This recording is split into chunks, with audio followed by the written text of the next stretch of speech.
I'm Simone Sallow, And I'm Luke Chinley.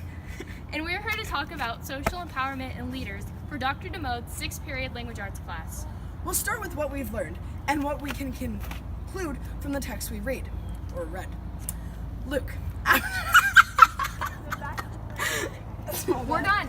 After reading about Colin Kaepernick, football player protests, U.S. racial and economic inequalities, systematic racism, and Barack Obama's farewell speech, I can conclude that there are a lot of problems in America, and it's extremely difficult to solve them from the stain our founding fathers left on this nation.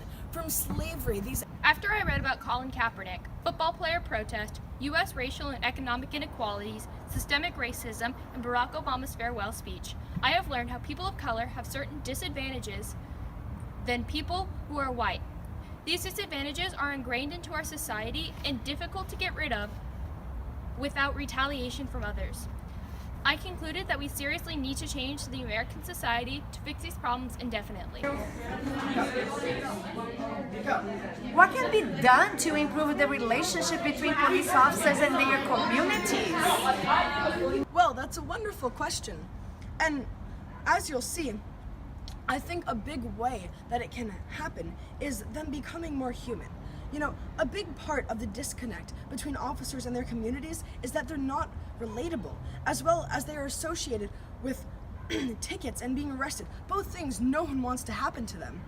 The main problem is you only talk to or see a police officer when you're in a situation you don't want to be in. If they interacted with the community positively, then they would be seen as a positive or at least neutral force rather than a negative one. It's a very interesting issue because if you want the police force to just do their job and nothing else, then they're going to be looked at negatively. You have to give some room for them to put a positive impact in the community if you want them to be liked. What, if any, change to current police practices would you recommend? Okay. Personally, I believe there are many changes to be made to police practices to fix racial inequality in America. One of the main points of the Black Lives Matter movement is that police are killing innocent black people. I believe that police officers should be persecuted for unjust murder and harshly. Frankly, killing innocent and unarmed people just because of a suspicion is an abuse of power and should be greatly punished. Police officers should go to special training to address biases and do everything in their power to prevent lives being lost, like non-lethal weapons. Think about different ways that aggression and killing could be avoided. Interesting.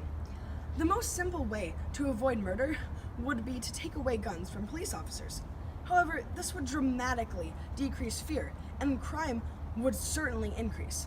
A good balance between both of these would be non-lethal bullets or weapons.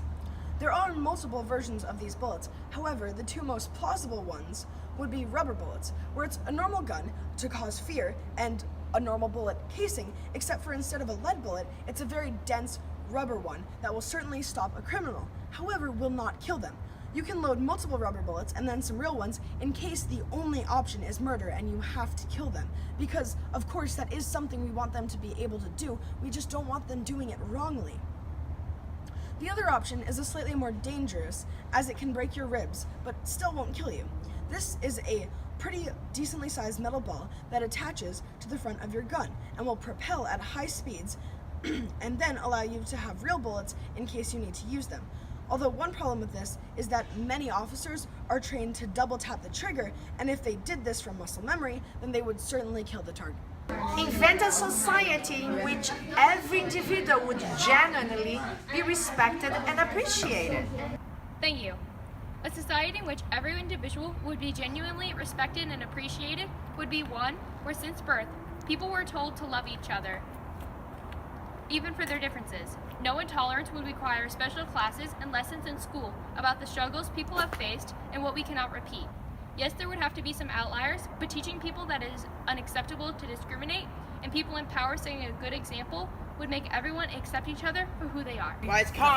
And that concludes our questions.